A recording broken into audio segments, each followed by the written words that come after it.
Alrighty, here we go. So this is the Arrow Zero YouTube channel, and we're going to film our review to Batman v Superman. It's been out for a week now. This is the second weekend, and it's about to get raked over the coals again because after its first week, because it's going to have about a 75% drop in ticket sales, which is in Hollywood for blockbusters a complete flop, even though it's already made $600 million in 8 days. So we'll get into that later. But I'm Tom, and then I'm joined by two people here. First off is Kristina. Hi. And then Josh here. How's it going? So Josh is joining me on this particularly. I'm interested because Josh is a Marvel fan, big Marvel fan, but he crossed over to our side for the DC universe, and then likewise we'll probably do something like this for Civil War, which is his gravy. And then Kristina's here as the oh my god, I can't believe I let him drag me to this. And then also the lame person perspective, and which we're going to enjoy. So we're going to start kind of going through the film. I'll be honest, I've seen the film 3 times. I saw it 3 times in 4 days. And I like it every time. I like it more every time I've seen it. So, and then we'll kind of just start off with some things, and then we'll just let the conversation flow. But we have like little touch points. So, anywho, so obviously, spoilers.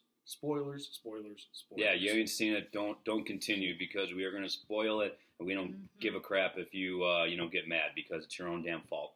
Watch the whole video. Don't skip through. All right. So I suppose we could. Well, maybe we can do first impressions. Yeah. I mean, just overall first impressions. I'm actually more interested in the two of you because I know what I think. Well. Okay, so again, I'm a Marvel fan. I've read all different types of Marvel comics, all the cartoons, pretty much anything that was Marvel fed to me from all my years of life. I sucked into it and loved it. But I did grow up mostly with DC. Was mostly just the cartoons, the Batman the Animated Series, the Superman cartoons, Justice League. I dabbled a lot on that, especially more the Batman side. So going into this, I obviously knew about Batman and Superman and all DC and Justice League and everything under the tree. But again, I just wanted to see what it was going to be like for, the big Batman vs Superman that I've heard about from the comic books. And I would say, as a Marvel fan, I really, really enjoyed it. I thought it was very entertaining. I would actually say, and I did say this after the movie, which I did see with Tom, is that I actually think, I do believe this was more entertaining than Avengers Age of Ultron. I think it was way more entertaining. I was way more compelled into the movie than I was with Age of Ultron. Age of Ultron was just, here's my cat, Dexter, say hey buddy, there we go. But I really do think that it was just more entertaining, it was more compelling, there was just more to it. It wasn't just splot it all onto the screen. That's kind of what I felt about Age of Ultron. I really left that movie with a bad taste. But I'd put it up to par with what I thought of the Avengers movie. It was just, it had a lot of the DC universe in it, but it still told the story of Superman. It introduced in a very good manner the Batman character, the Ben Affleck Batman character, and I thought Wonder Woman was a great addition to it. I actually didn't hate Jesse Eisenberg as Lex Luthor. I thought he did actually a good job as just a maniacal evil villain. And I just thought, there were some flaws. We'll get into it, but I do think there were some flaws with the story and building it. But overall, I went into it, and there was never a time that I was like, oh, geez, what's with this part, or this and that. Like, the whole time I was in my seat entertained, and I think that, especially with this movie, especially someone that isn't a huge DC fan, that's all you can really ask for. And I mean, I thoroughly enjoyed it. It was great. It was a great film. And I didn't even pay him to say that. No. So, no. Kristina, how did you feel about the movie? I understand that I'm sure your opinion is very different than ours. Like, we live for these things. Like, I set my calendar and my weekends. Like, I don't go on trips very often. We live here in Minnesota, and we have a theater close by which does reserved ticket seating, VIP, for like IMAX and 3D and everything like that. Then they bring food and you can get booze and just sit down and make it a full viewing experience. That's what I spend my vacation money on doing, because like what is it? We got 12 movies coming out this year. Yeah, it's It's a like lot. or 10. It's a 10 smorgasbord for nerds. It really is. It's awesome. All right. So anywho, Kristina, as somebody who gets dragged at these things, has I would argue, kind of like the most accurate exposure to like everyday people to this. Like, you know, people who like it, or you see ads on television. What did you think going to this? Because I don't think I made you watch Man of Steel immediately before we went, but you've seen me watch it 1,000 times. So Tom and I are married, and I have seen a lot of comic book movies with him throughout the years, and I obviously grew up with Superman and Batman being in my repertoire growing up, and it could have been me. I could have had too high of expectation for this movie, but I wanted my mind blown, and my mind was not blown. There was some really cool parts to it. I think that Batman coming out in his suit, and Affleck did a great job in Wonder Woman, and Lex Luthor, I think that they all did a good job, but otherwise, it didn't really grab me the way other movies have grabbed me. Actually, halfway through the movie, when I was seeing it the first time, I was actually bored. I was actually thinking of everyday routine things. I was thinking about work. I was thinking about what I needed to do the next day. So it really didn't grab me like some other comic book movies, and I'm sure a lot of that is, putting that, me building it all up and all of that, and me putting all of that, in my own head. But it just didn't blow me away. So when you lost interest in the film and got bored, out of curiosity, was it before or after the desert scene? With the Batman desert scene, and he's in the Dream. He's in the army fatigues with the waistcoat and Yeah. everything like that, or not the waistcoat, the trench coat. I'm trying to think. It may have been like maybe at that point, because the Flash, sorry, spoiler. Clearly, it was him. I could figure that out. I couldn't really understand what he was saying, and it was hard to tell if that was a dream or if it wasn't a dream. And so I actually was getting kind of bored trying to figure that part out, and I actually started to get bored, I think, right at that point.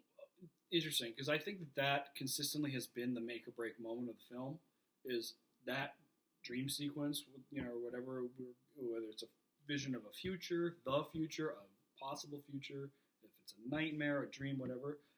To a lot of people, that happens about halfway through the film, and that, to a lot of folks, is where they either went or they went.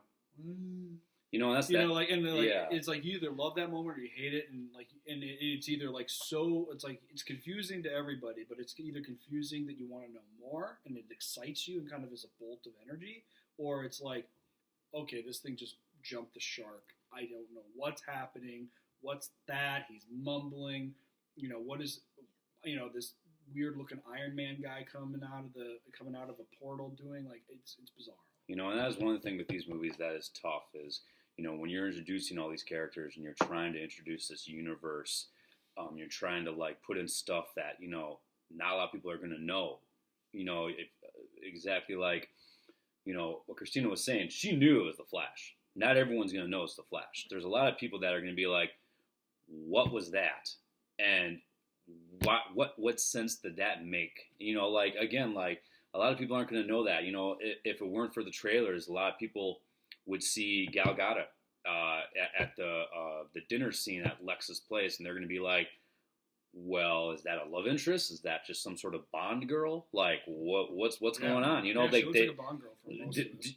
You wouldn't have known she's Wonder Woman until the end, and they would have been like, oh, so this is some warrior. If again, like, obviously that's one thing about marketing is you have to let people know these are who it's in the movie and get the word out. But that's the trouble, is there's sometimes that there's going to be people that don't know anything about a certain universe of comics, of books, or whatever, and they're going to be completely flabbergasted by like what's going on. But then you look at like people like me and Tom, where we're like, we know exactly what's going on, and we can pretty much figure out what part of the comic they took that from, at what certain points. So it's interesting with some of these things. It was exciting. It was exciting for us, but for other people, it maybe wasn't as much. Yeah, so we're going to kind of start going through I wrote out pretty much every plot point I could remember from the film, and Kristina looked at it and goes, how long are we going to be here? Because there's about 45 of them, because it's a long movie. And this is the sad part. The movie's 2.5 hours long, and I could have watched another hour if it better explained everything. And there's a director's cut coming out. And the director's cut's coming out in July. They already announced the director's cut in July, which is a 3-hour cut, which will have some extended stuff. Interesting. So, very interesting. The movie starts with the death of Bruce Wayne's parents, as pretty much every Batman movie has to do this. And it's getting a little tiring, but what I will say is that I have watched every Batman movie ever made over and over and over again. I will say that this is the best depiction of the Waynes being killed because it's the shortest. I mean, you get the real basic information. Guy walks out of an alley, puts a gun in Thomas Wayne's face. Mm-hmm. I love that Jeffrey Dean Morgan as Thomas Wayne makes a fist and makes the first move to punch the guy in the head. Now everyone's going to be like, oh, Thomas Wayne got him killed. But, I mean, if a guy's trying to rob you. But just the idea that, the Waynes, and you hear this later on, that the Waynes are hunters, that's how they made their money originally, was selling pelts and skins to the French and the Native Americans back in the beginning of the country. So that is how that's their legacy of being hunters and fighters. So it kind of makes sense that Bruce Wayne would be like that, because his father was like that. And that, and then just the shot of the pearls on the back of the hammer of the gun shooting right out of the darkness. It was super Zack Snyder. I as soon as I saw that, I was like, oh my goodness, that's exactly Snyder's style of just something that, is a 1 in 1 million chance of happening, but it just looks cool. I mean, that's exactly it. That's Snyder. And we'll get into it later, but and then of course, so Martha Wayne gets shot in the face. Yeah, that's really different too. It was pretty cruel.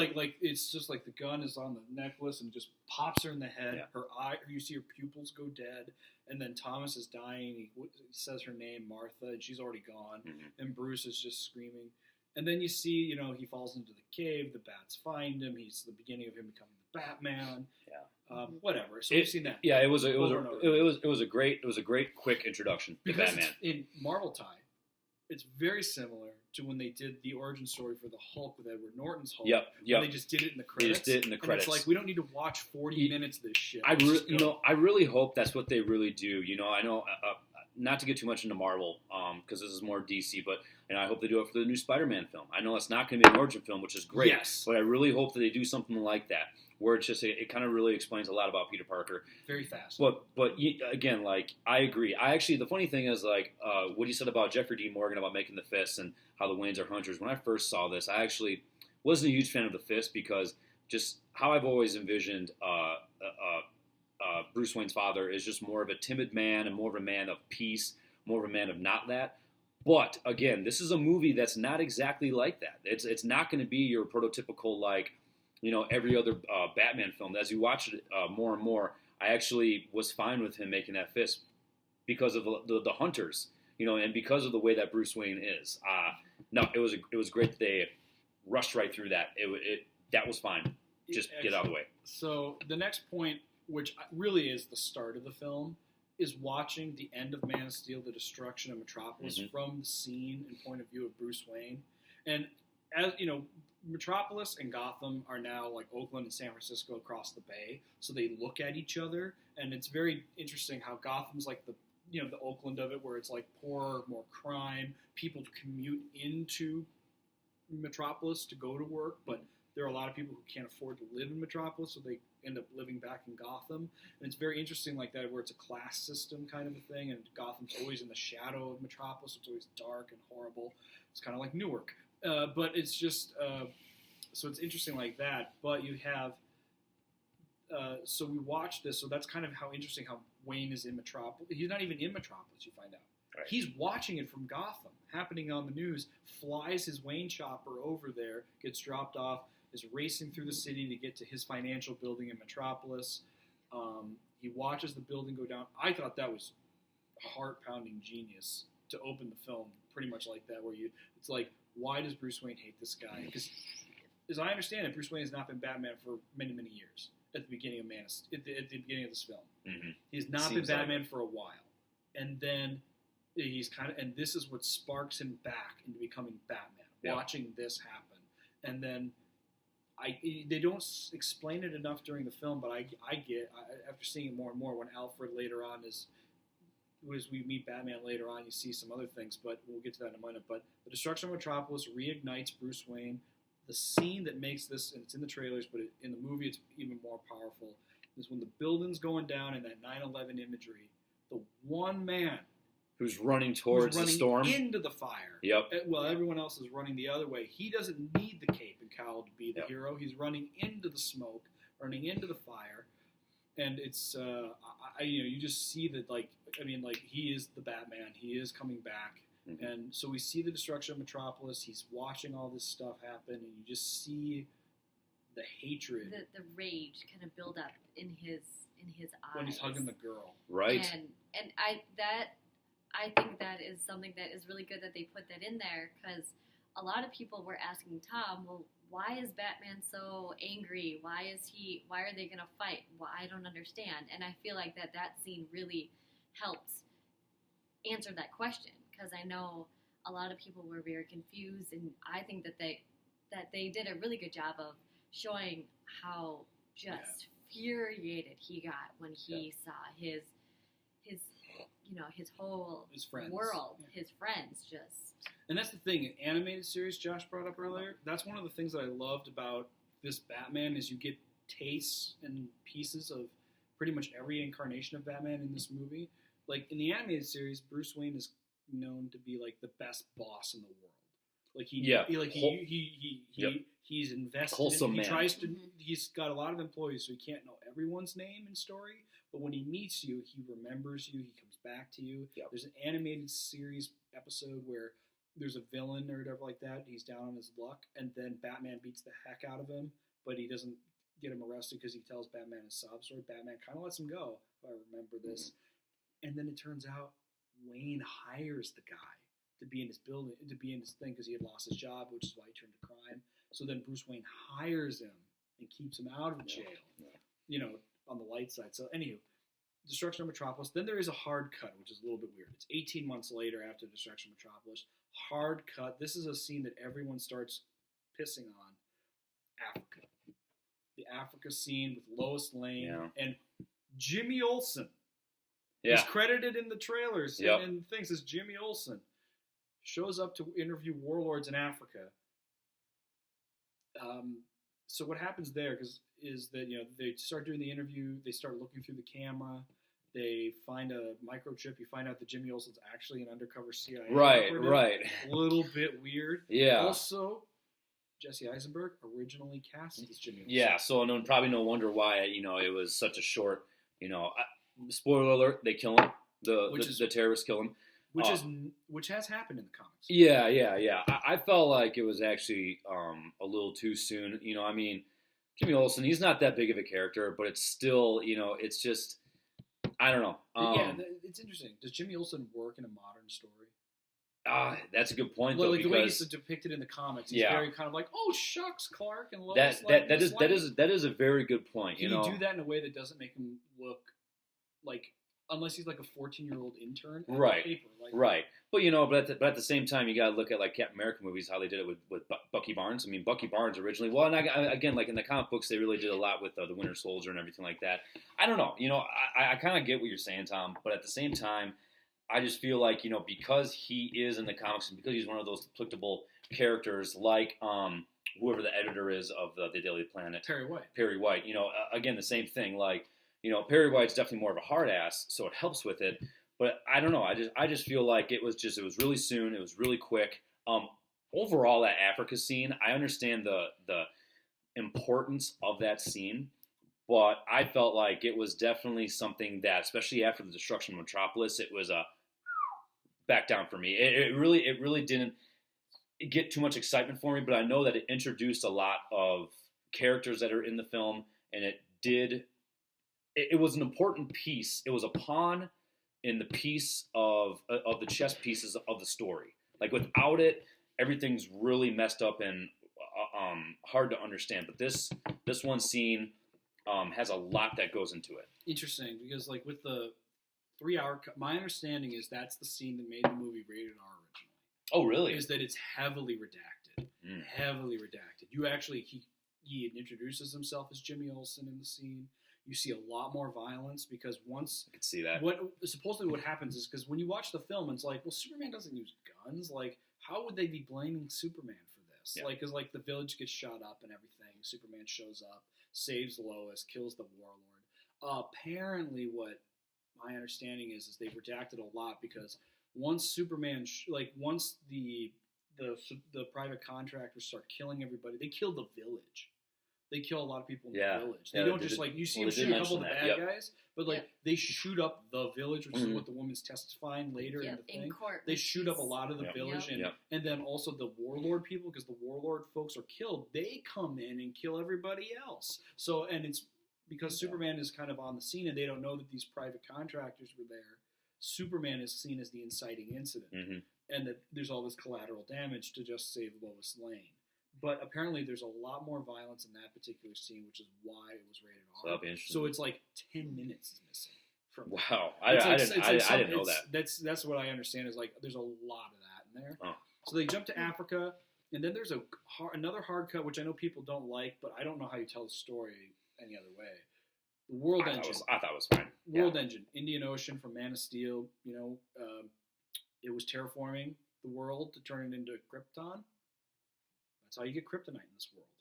I actually like that a lot. Pretty genius, I think. Yep. That makes a lot of sense to me. Then we get introduced into Lex Luthor. Oh boy. So I understand what Jesse Eisenberg was doing. I understand that they wanted him to be, I actually probably think that it's probably you start off as a Mark Zuckerberg-like person if you're a young Lex Luthor, and then eventually you turn into something like a Donald Trump. And then you turn into someone like a Donald Trump later. Yep. But which is funny because Lex Luthor becomes president of the United States. The point is that you have something like that, but I get it. It was I liked it a lot at the beginning, but then it got a little over the top in certain places. I'm interested to hear your take. Like he went up to there are parts of it that I liked a lot. There are parts of it that I thought were like, whoa, we're getting into Batman Forever, Jim Carrey territory. And it's getting scary. But then it went back, like on the helipad. Yeah. With that, I thought that was actually that worked for me. So, but anyway, we get introduced to Lex Luthor. He wants kryptonite. He wants to bring it into the country for global security measure. He's appealing to Holly Hunter's senator character. Yeah. And they have that conversation. Now this is where we get to the good shit, and that's what I told Josh in the theater, because there's a call to another hard cut.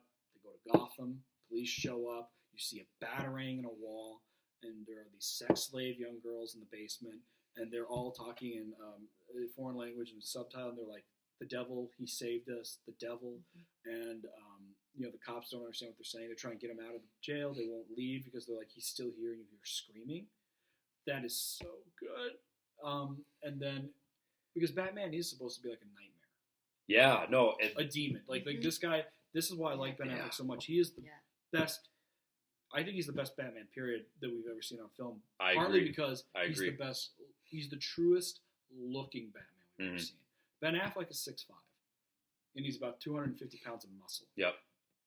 Bruce Wayne is supposed to be 6'5", and like the pinnacle of human perfection kind of a thing. That's what it is. Yep. There's always a comic I remember where he's bench pressing it literally like 6 plates of 45 pounds on each side, and he's just like busting them out. And I mean, Ben Affleck looks like he could actually do that, but just I just with that scene that he's talking about, I always remember that cop is going up the stairs, frightened for his life, and one of the greatest cuts is where he sees the guy against the broiler or the furnace or whatever, and all of a sudden it's just a slow pan around the cop, and all of a sudden you just see this bat figure in the corner, like an actual bat, just gruesoming right there, and.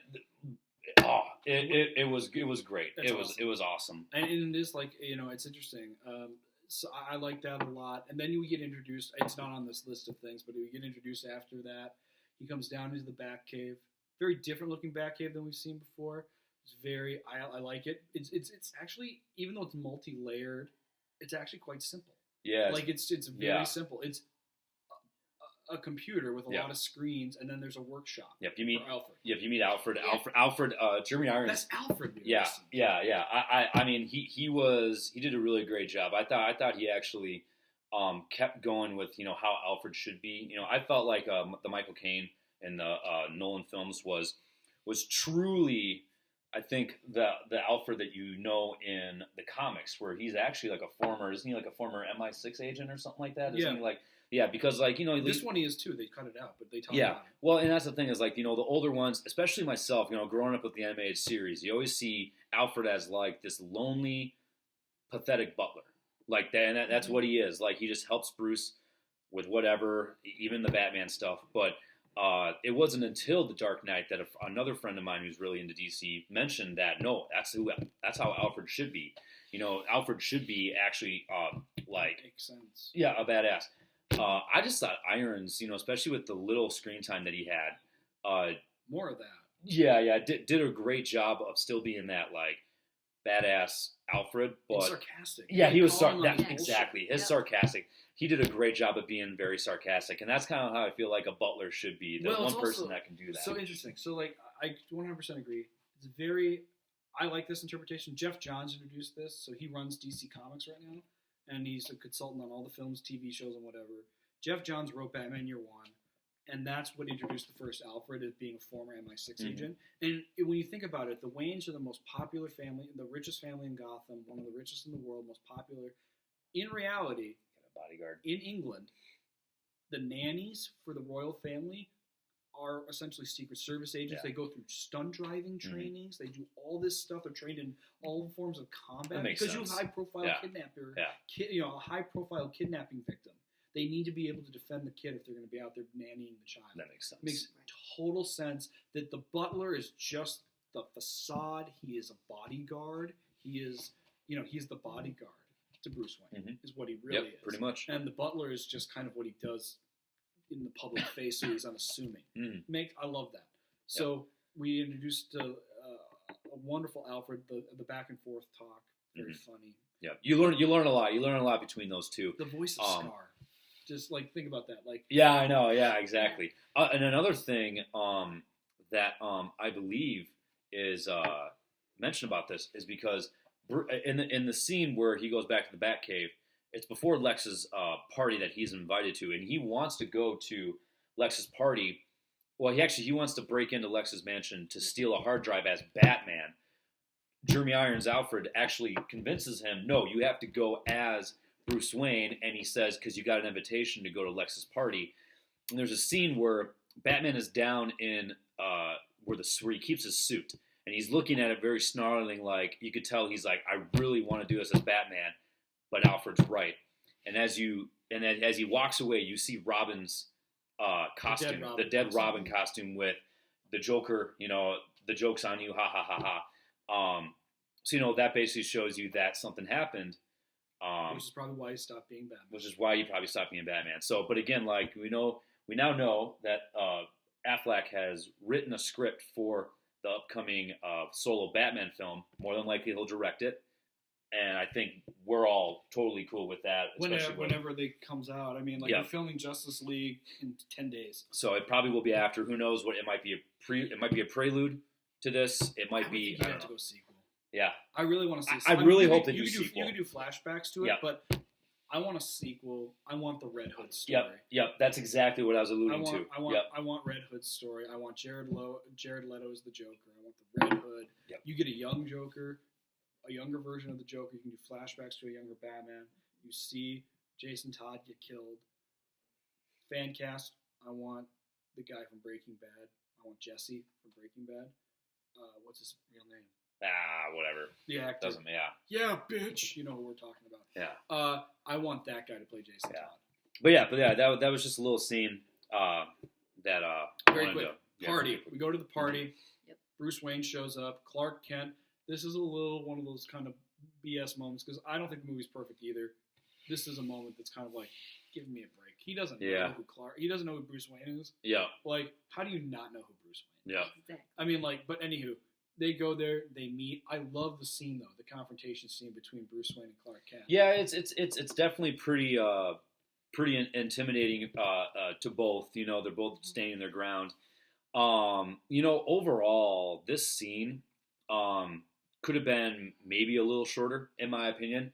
I know how important it was, but you know, there was, I don't know. I like Affleck's Bruce Wayne. Yeah, definitely. He plays drunk, getting lost in the kitchen. Yep. Yeah. Well, I mean, he's you know, he's the world's greatest detective, so he knows exactly how to. He's smug too. Like I love how he's just kind of like, wait, Daily Planet, do I own this? Or like, I'm sorry, like, do I? He's totally being a rich boy playboy. Where he's just like, being, he's so rich he doesn't remember what he owns, and he's just kind of like, oh yeah, do I own that or do I not? Or like, what do I need to do here? Yeah, but I like it a lot. And here's the question: do you think that at one point in the story, do you think that Batman knows? No, I was just about to say that. Superman? See, I was thinking at this scene where they are confronting each other, I'm thinking because of the amount of research that Bruce Wayne has done on Superman, you would have to think that he's suspicious that, you know, the Daily Planet that does a story on Superman, you know, and it just so happens that there's a guy that looks just like him that works there. I wonder with all the database that he has, all the research. Does your opinion, Kristina, of that scene and like you see this in the trailer, like Bruce Wayne meets Clark Kent, and it's like, don't pick a fight with this guy. Does that scene to you change your interpretation at all, knowing the fact that Lex Luthor knows who both of them are already at that time? Because keep in mind, Luthor knows who Batman and Superman are from the beginning of the film. It's implied. He's known the whole damn time. Well, does he know Superman? Because he knows them both. He knows them both already. Really? Because he's saying he sends the "Let Your Family Die" letters. He's sending Batman all those things. That's right. That's right. That's right. Years ago. Okay. Like he's been doing this the entire time because that makes sense. Yeah. Who is Luthor Corp's biggest rival? Wayne Enterprise. Yeah. So naturally, he would do research on his own rival. That's a good point. Yeah. And just the fact that they kind of don't like each other. Yeah. Already, and like he's already suspicious.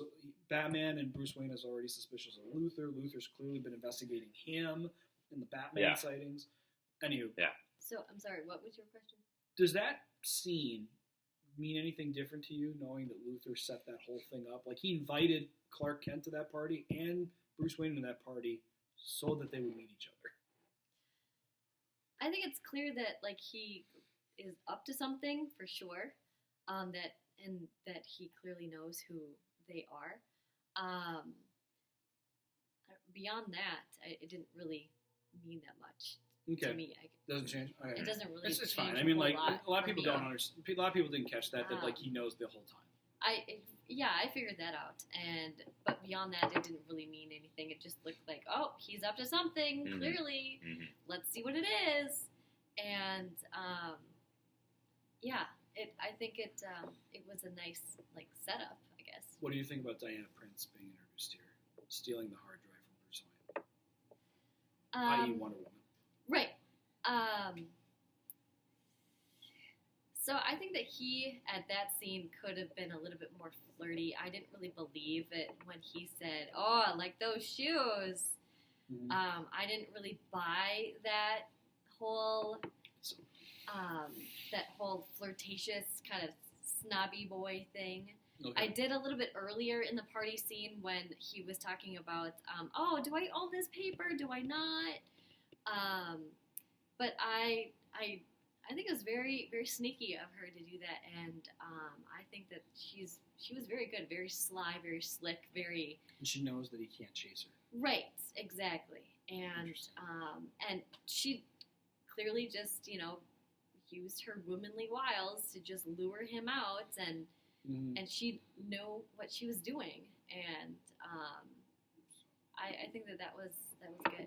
Gal Gadot did a great job with Diana Prince and Wonder Woman, just the whole aspect of it. You know, she didn't get as much screen time obviously as Ben Affleck and Henry Cavill, but with what she had,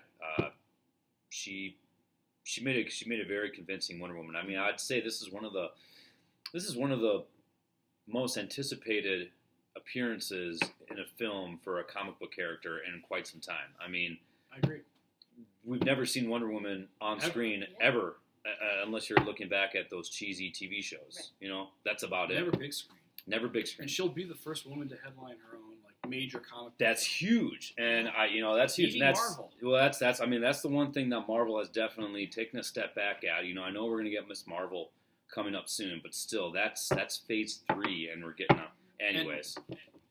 That's later on. That's later. Just like so. Anywho, we'll skip some other stuff just because we'll just come back to it later. But we meet the wheelchair. We meet the Scoot McNairy's character. He's the guard that Batman saves in the beginning of Metropolis. He's now got amputated legs. Luthor kind of convinces him to testify against Superman at the Capitol to kind of sucker in the public outcry against him. So then Lois, her subplot, which I understand because I actually like Lois being a reporter, like because it's kind of, and I will say this to backtrack all the way back to Man of Steel. I love that Lois knows that he's Superman. Yep. That whole modern, I don't know, glasses, not knowing. The Pulitzer Prize winning investigative journalist needs to know. Yeah. Exactly. Otherwise, it's just completely disreputable to the character. And then everyone, I remember pissing on Man of Steel, was like, well, everyone in Smallville knows, the fat guy at IHOP knows, and everyone else knows. It's like, but that to me is the beautiful part, is that everyone in Smallville knows that Clark Kent is Superman. It's Metropolis. But everyone knows, and they keep his secret. Yeah. Like in Spider-Man 2, when his mask, when Tobey Maguire's mask is ripped off by Doc Ock, they're like, and they don't care. They don't care. Yep. But I mean, that's the thing. I like that. To me, that gives me feels. Look, small town. You've seen this kid growing up. Everybody knows each other. Of course, the guy at IHOP sees, a guy in Superman costume looks a lot like a guy that he went to high school with, and whatever. When you go to Metropolis, different story. I mean, for heaven's sake, Henry Cavill went with a Superman shirt out into New York. Yes, I saw that. No one knew who he was, so it's like, beat that, And he's in front of the billboard. Yeah. And that's the thing that kills me. So anyone that ever says that, like, Superman with the glasses and everything, that's BS. It's like, nope. It's the most publicized movie in the world at this time, and he's the lead. Once you go to the Big Apple, and for people that live in a big metropolitan area like that, they will understand. But if you live somewhere else, you can keep your mouth shut. Well, the other thing too is, in Smallville, even people not recognizing him. When people are like, "Oh, he's emo Superman, just kind of jumping around from place to place," he's been out of Smallville for 10 years. Mm-hmm. So, like, he hasn't been home in 10 years. So people don't look at him at all. Don't remember what he looks like anyway. Yeah. So they might know, but they don't remember, or it's kind of a legend 10 years, 15 years later. Anyway, I like that. But we see Lois being a reporter. She knows obviously she's living with Clark, whatever. She's investigating the incident in Africa. She finds out that she's investigating the bullet, talking to the general from Man of Steel, who's now become the secretary, probably of defense or something like that. Yeah, higher ranking secretary in the government. So she's investigating that. I like that because it does give her something to do. While I don't need to see a lot. If it was cut out entirely, fine. But like, she's really there to ground Superman to reality. To humanity. That's her purpose.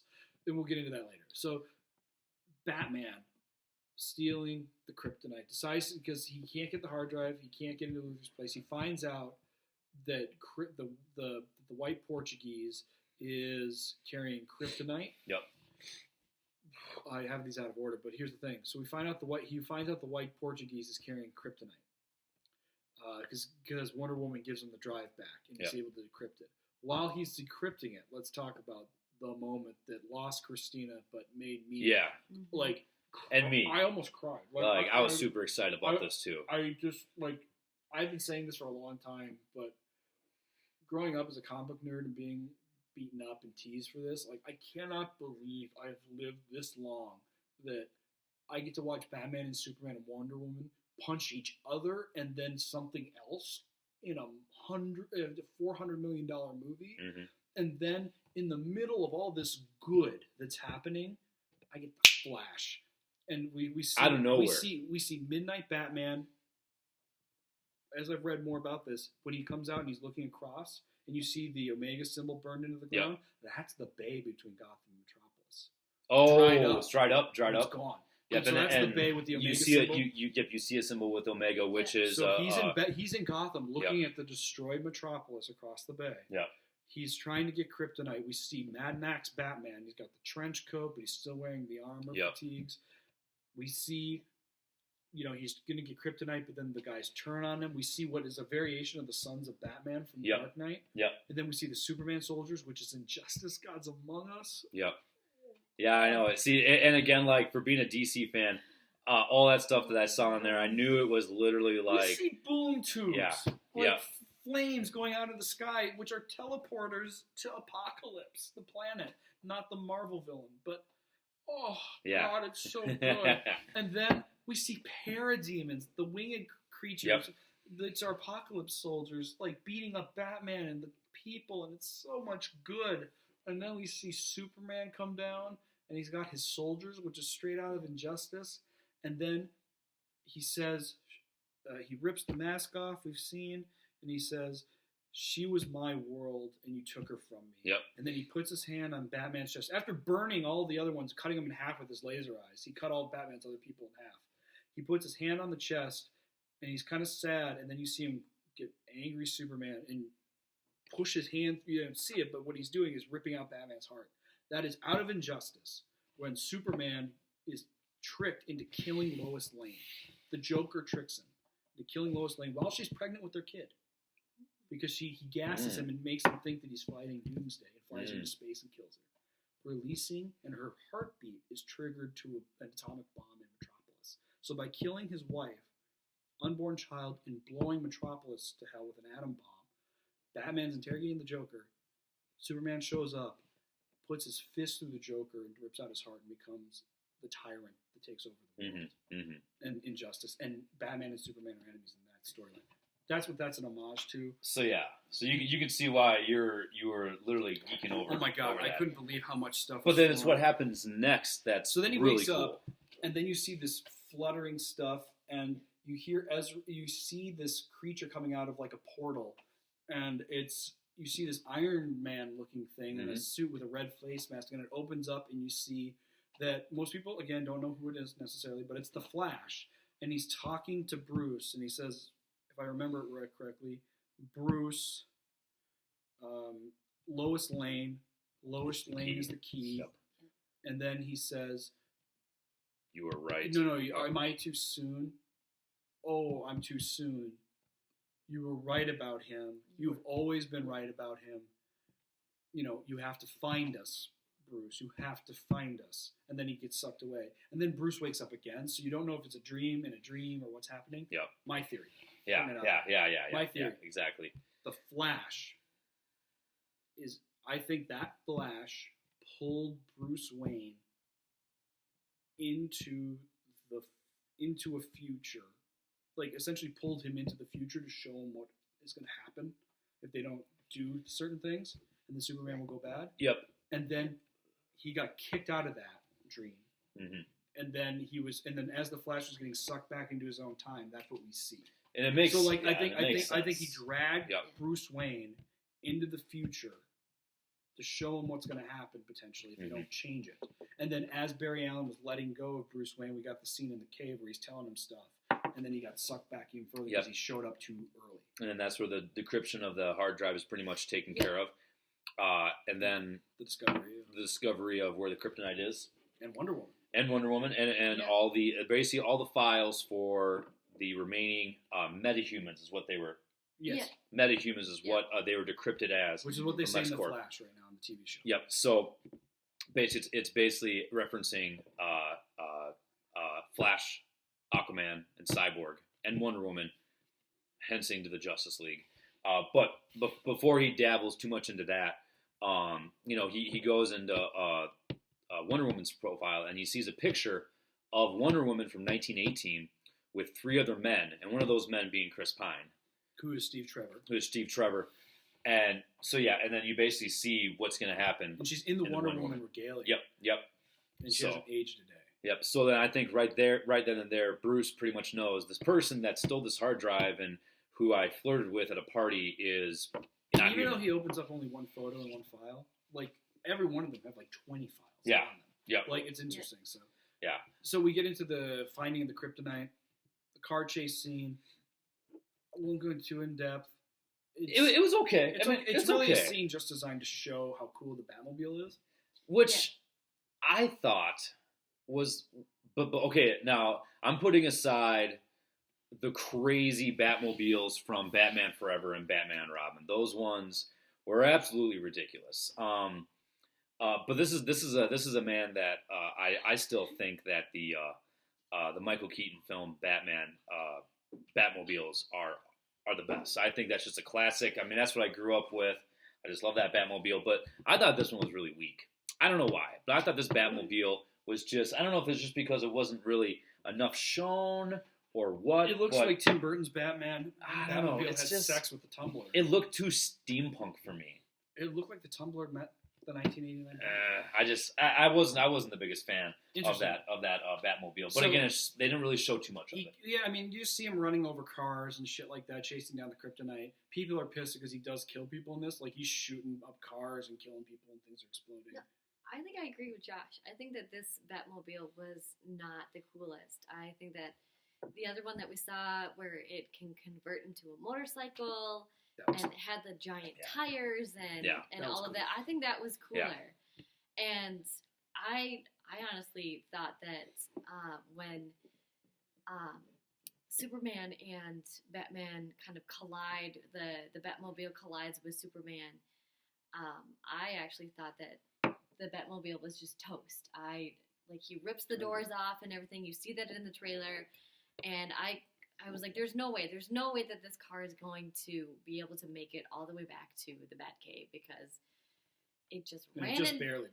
And it just barely, it just sputters back. And that is just another reason why I agree that Batmobile wasn't as cool and as strong and so he doesn't get the kryptonite. He gets away because Superman kind of gets in the way.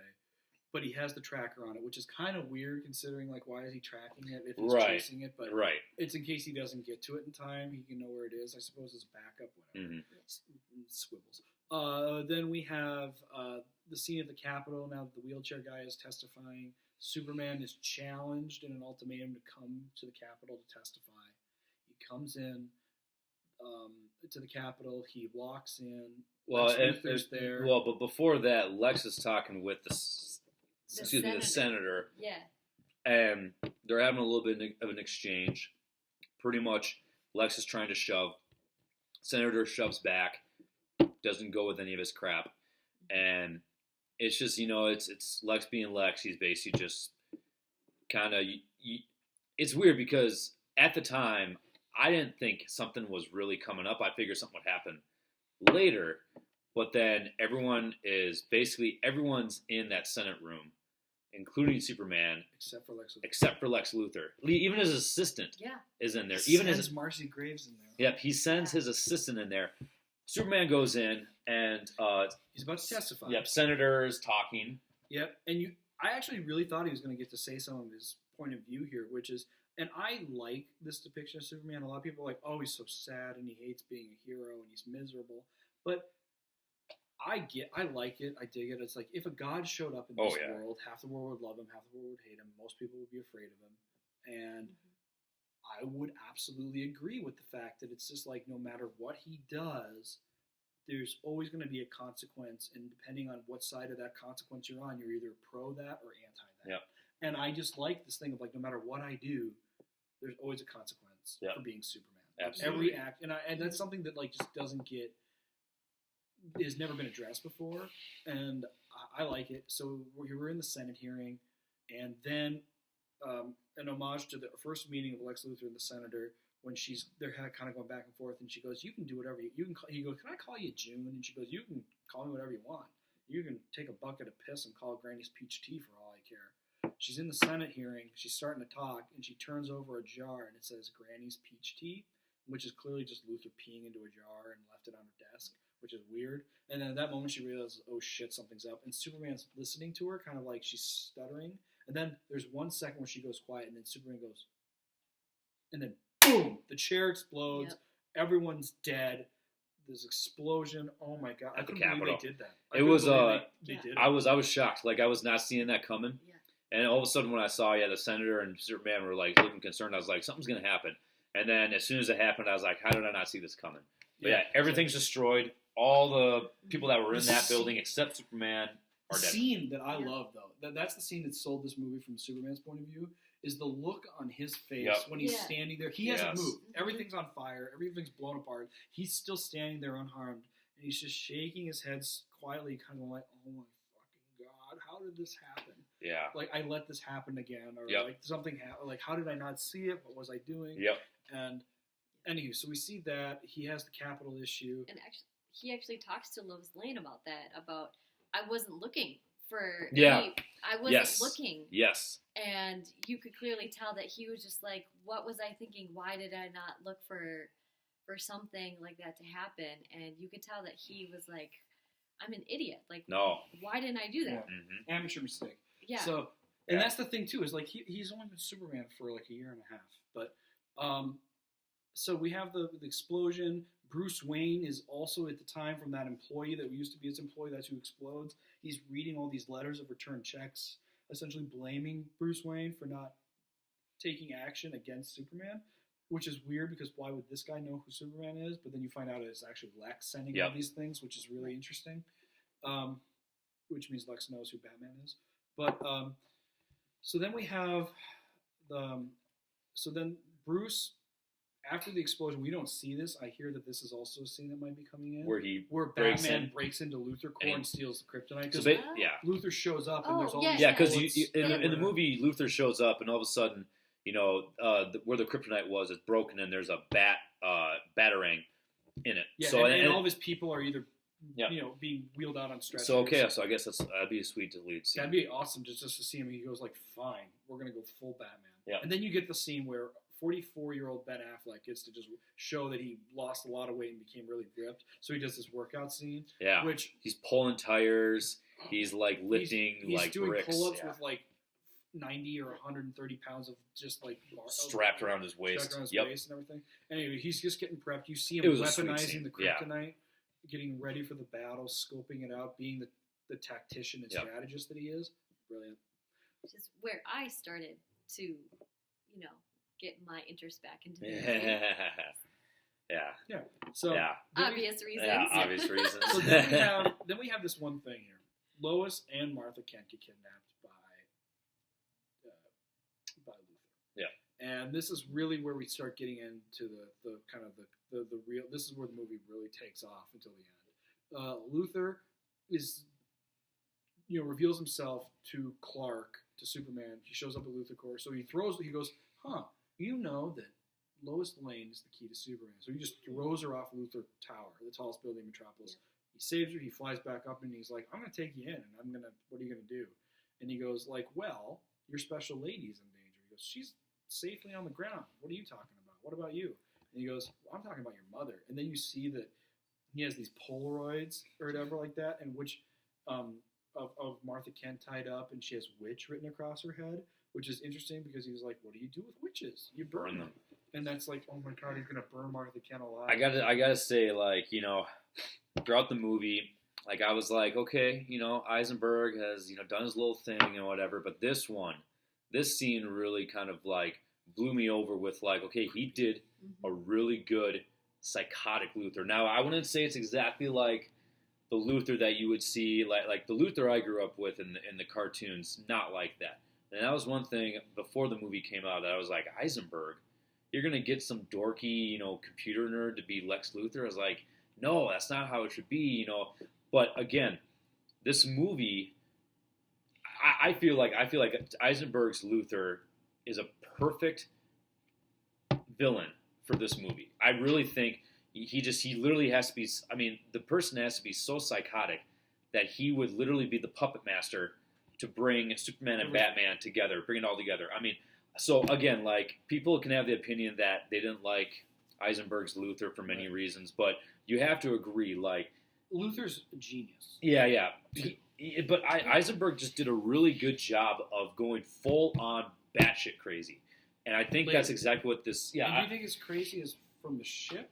because we glossed over this, but like Luthor gets access to the Kryptonian ship, and people are like, this is so easy for the film to just kind of cop out, but fuck you. This happens in every single Superman movie ever fucking made, which is Luthor always shows up to the Fortress of Solitude, Always. and he's always told what the history of Krypton is and all the worlds and galaxies. Mm-hmm. Gene Hackman did it, Kevin Spacey did it, and Jesse Eisenberg's Luthor did it. So did he go crazy because he now has 100,000 worlds in his head, or is he crazy? I mean, he was clearly crazy before that happened. But like, did he go completely berserko because of that? Well, yeah. I mean, I think he went from one level of crazy to another. Right. I agree, and going back to like, wow, he's a genius and smart. At the party, actually, he is bumbling and he's trying to make a speech. Yeah. And he totally like fails, and it's very awkward, and it's very like, what is he saying? Is he like autistic? It just makes you wonder, like he's got no social skills. Yeah, but exactly, I just like the fact that it just increases his craziness, in my opinion, if he can't just make a simple speech. In that scene, it's not clear that he knew who Batman was the entire time. But he says, "You let your family die."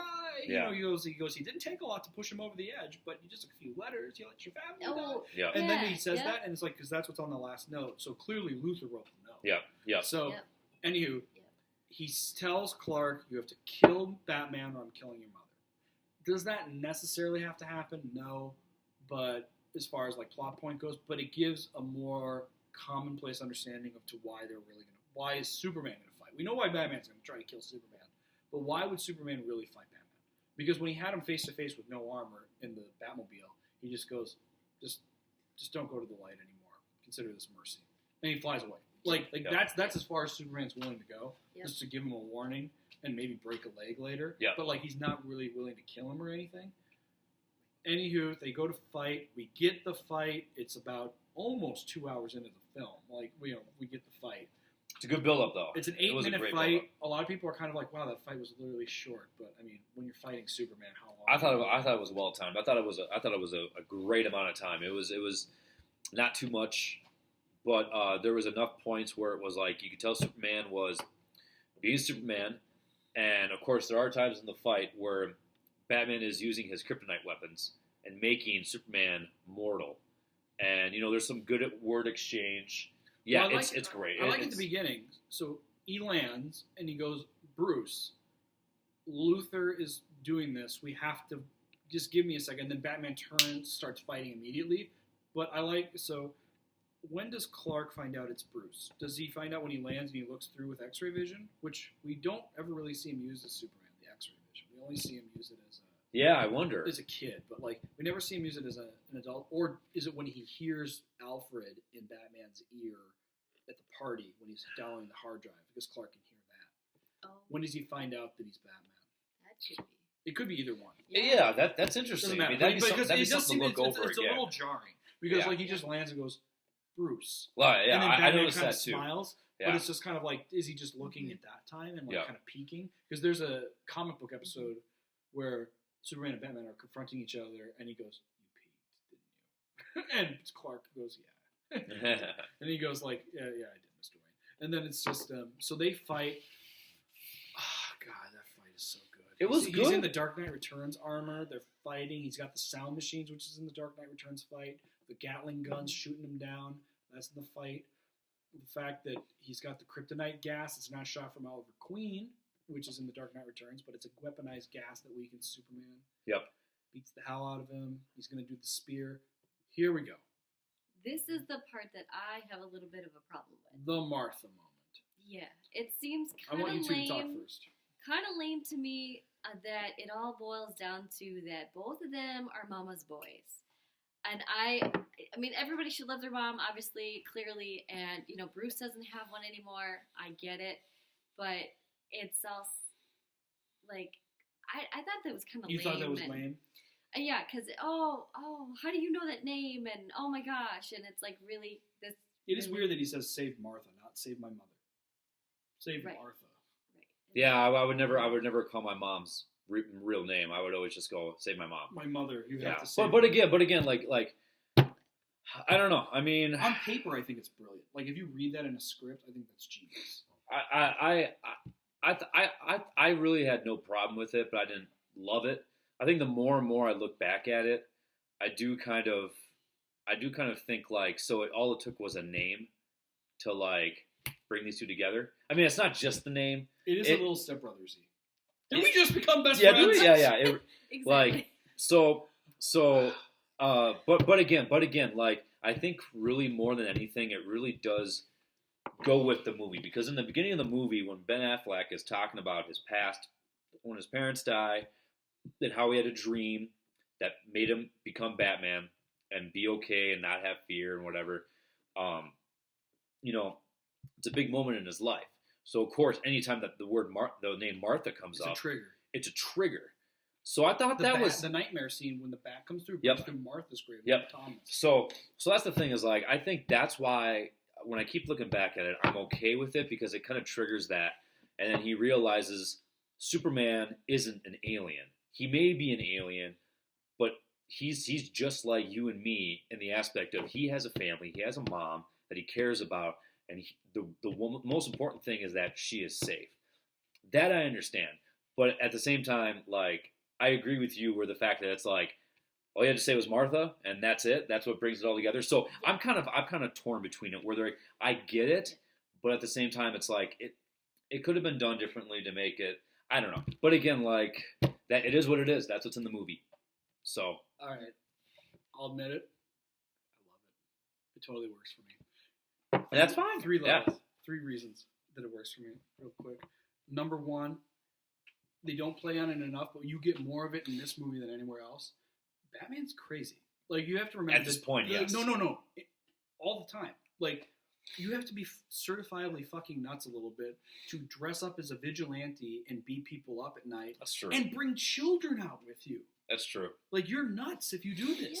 Yeah. Like this guy's nuts. Yeah. So, that's and a good he's point. ramped up in this fight because he's so hell bent on rage Yeah. that he's even to the nth degree. So you're right. So he's crazy. So nothing is like. So it kind of is weird. Number 2, the Martha name. It's the last words of his father. It's the triggering event for him to becoming Batman, as you just said. It's a trigger, like with somebody who's in like either some sort of a mental state or anything like that. It's a triggering thing. Yeah. And then the third thing about like, oh well, your mom's name's Martha, my mom's name's Martha. We should be friends. Oh my god! When he says, "I promise you, Martha won't die tonight," there's one thing here that I think is the part that I read into it. Other people can go like, "That's a stretch," or "Yeah, it's hokey," whatever. It works for me. As you were saying, in order to defeat a god, he had to turn him into a man. Right? It's a good point. And by turning him into a man, he humanized him by accident, by realizing that, as you said, he's got a family, he's got people he cares about. And is just like him, now that he sees Clark as a man with a mother, and it just so happens his mother's named Martha, like my mom's name is Martha, which back then when they were written 75 years ago, a common name, now not so much, and it works more. Mm-hmm. That when he says Martha won't die tonight, by saving Superman's mother, in fact, he's regaining a part of his own humanity and saving his own mother. He can't save his own mother, obviously, but if he can save this man's mother, it will start to redeem himself. Because I think this is Batman's movie.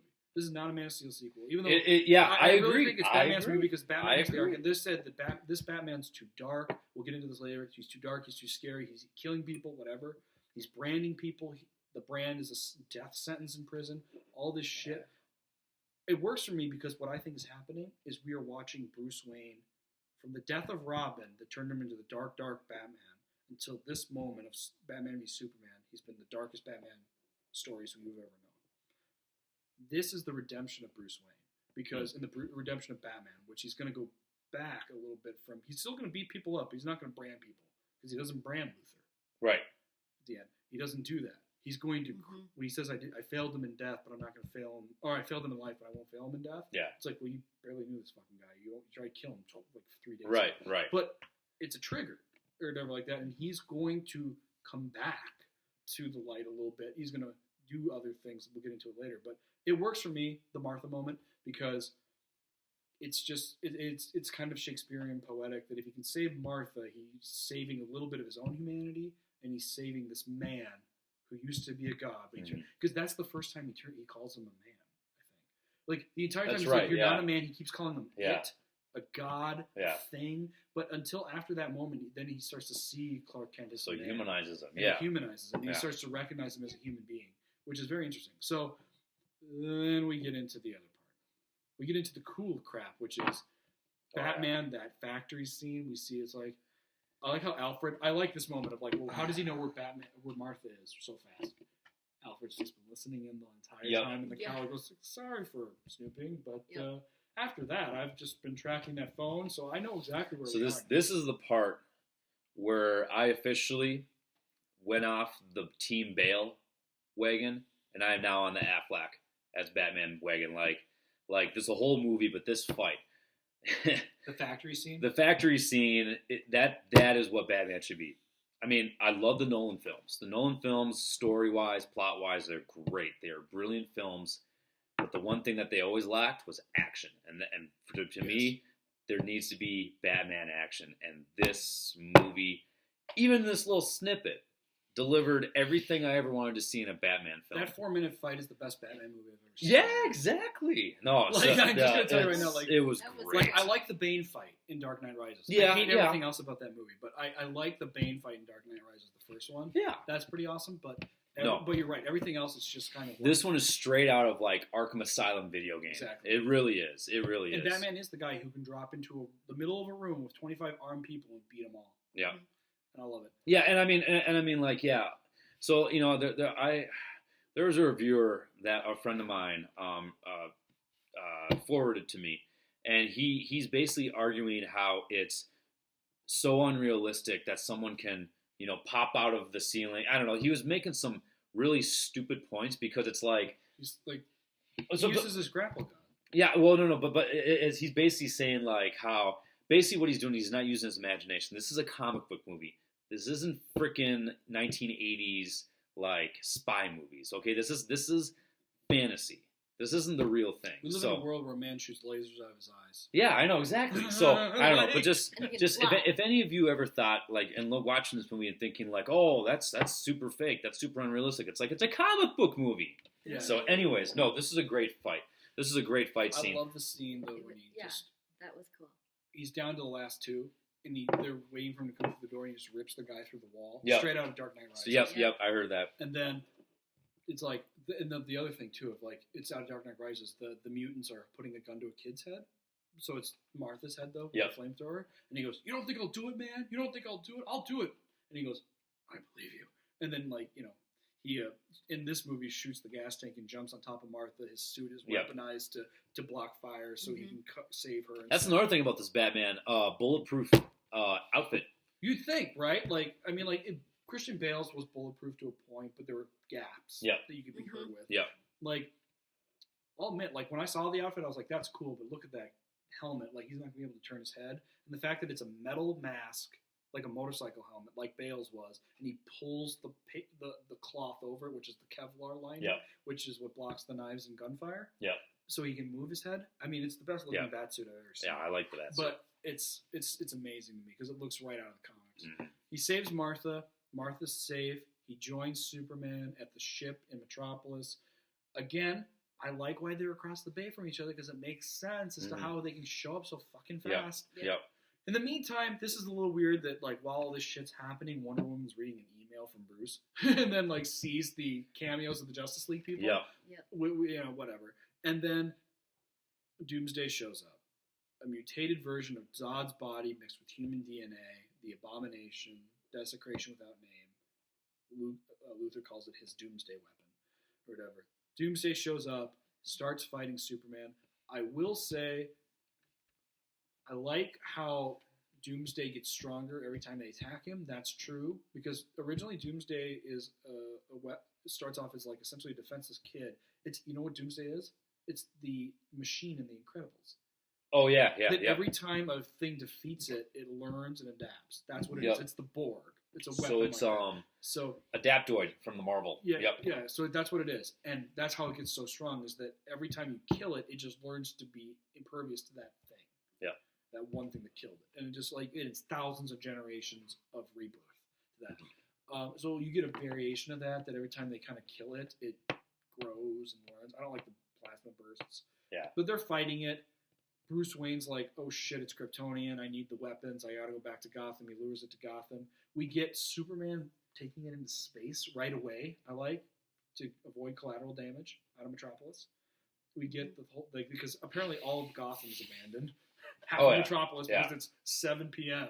The workday's over. Everyone's out of there. It's like it's like St. Paul. And then it's just like, so I like that though they at least reference it because that's what everyone pissed all over Man of Steel for. And then the nuke in space. The army reacts immediately. Right. Like they nuke up in space. You get the decrepit-looking Superman, which is straight out of Dark Knight Rises with the nuclear weapon issue. The sun regenerates him. Mm-hmm. Beautiful. Batman's shot down by Doomsday. He's laying there. He's about to be killed. He's just like, oh shit. Improv. I know. I heard that. I heard that was improv. Entirely by Ben Affleck. He just kind of goes, oh shit. Or whatever, which is kind of what you would say. Yeah. Like, just like. Realistically, like, if it was a rated R movie, you'd just be like. Exactly. Yeah. You know what I mean? And then we get the moment. Where Wonder Woman comes in, which was awesome. It was pretty sweet. It's so great to see, a strong female character in a There were major cheers. film. There were a lot of cheers. There were cheers. Yeah, I that think was that was one of the really only cheers. cool. We went to like the opening night. So Yep. That was Yep. so like as a. It was really cool. Pull gender on this. Like as a woman, you get to see. I mean, we've seen Black Widow hold her on in some of these things, but Black Widow cannot what can survive. She really do? But here's the thing: Black Widow up. cannot survive a blast from Ultron. Exactly. You know what I mean? Like, right. Like she dies. Like like. And I just love it. She just comes in. She is just ready to kick ass, and I just love that like little smirk that she gives when like Doomsday like punches her into like this concrete wall, and she just kind of is like, yeah, whatever, dude. Yeah. Like I just love that smirk, and she just like bring it on, and I'm like, I love it. I just it like was how they cool. You get the money shot of the Trinity with Wonder Woman in the center, ready to fight, and then you get like he's Batman's holding the kryptonite gun. Wonder Woman's in the center with her sword drawn. Superman flies back down, and he's just like, it's not from any other world. And she just whips out her sword. And she's like, well, I've killed things from other worlds before. And she just like, she just like, come on, guys, like. And then I just the line in the trailer that looks terrible, which is she with you? I thought she was with you. In the trailer, I was like, oh please. But in the movie, it actually works. It works because they went through dialogue, all three of them, and then eventually it's like she's like, I've killed stuff from other planets, and Superman's like, she with you? Batman's just like, I thought she was with you. Yeah. Well, right, because in the trailer it seems weird, but in the movie it works a lot better. It works a lot better. They fight. You get. I mean, I will admit, and which I think is realistic. Batman doesn't do a lot in this fight because it's fucking Doomsday. There's not a lot happening here. So they're fighting, they're killing it, they're cutting it. I love how Wonder Woman takes out the Achilles heel. She's cutting off limbs. Yep. And then Superman's fighting, they're punching things. Doomsday's still getting stronger. Lois is diving for the kryptonite spear, starts to drown. Superman can hear her doing the... Now, I thought at one point, what if they kill Lois Lane in this movie? Like, what if this... And I thought they would because, they kill Lois in this movie? With the Flash cameo, like, I was thinking something like... Well, I thought of it a long time ago, too. It was like, what if they kill Lois in the future? Like what if they even show a future thing where she dies? If they kill Lois... Now, granted, I didn't think she was going to die at this exact moment, but I was waiting, honestly, for Aquaman to show up and to, get the spear and to jump out, and he's the one fighting, or whatever. Because I actually heard through, like, the grapevine that all of these, like, cool characters were supposed to be in this movie, like Aquaman, and I saw all these, like, great photos of the new Aquaman and Cyborg and all of these other people, and I was actually, from a person... who doesn't read the comics and stuff, I was waiting for these actual people to show up and start kicking ass, and that wasn't the case. So that was also kind of... So Superman gets the spear. The downfall for me. Weakening himself, and they're fighting. We get to see the lasso of truth. Yeah, that was a sweet part. And it lights up. Great part. It lights up. And she's holding Doomsday. She's literally has her feet on like a wall, and she's like putting all her might into it. It was a great scene. It was a great scene. And then Batman from afar is shooting it with the kryptonite gas as Clark is coming in with the kryptonite spear, and he says goodbye to Lois. And you know that I think it's Lois who dies, because they're like, well, maybe it's Martha who dies, and Batman let Martha die or something, because he was trying to kill Superman at the time. I think it's Lois is the warning of the Flash, because he looks at her and goes, "This is my." She goes, "Don't do this," and he goes, "Well, it's my world. I have to do it. You're my world. I love you.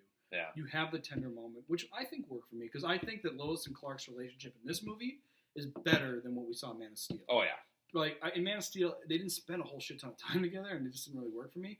But in this one, I thought it was much better, and because you it's just implied. I mean, they've spent 2 years living together. They're having sex. They're planning to get married and everything. Yep. So whatever. But it works for me. Superman runs into it, but Doomsday grows the spear. The kryptonite gas, the kryptonite spear weakens both of the Kryptonian beasts.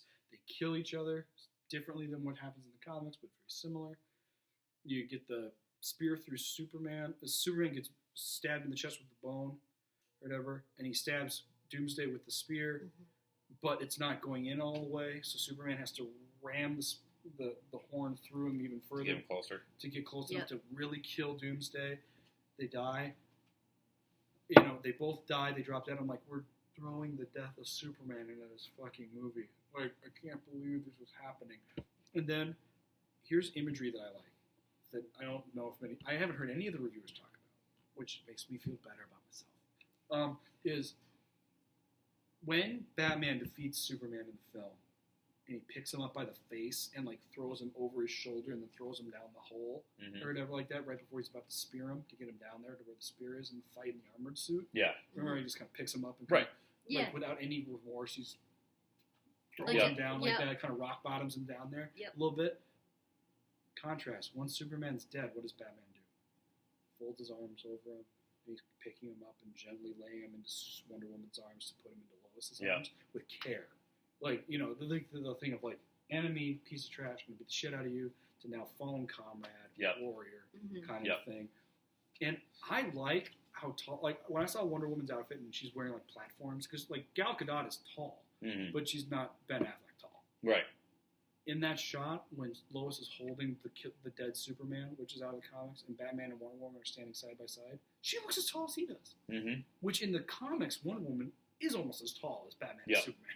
Like, so I love how like big she is, and I mean, you see her as an equal to Superman. That's how it should be. I mean, she's an Amazonian. I mean, she's an Amazonian warrior. She's a goddess. Demigod. Like that's exactly what it should be. So we get that, and then we get the funerals.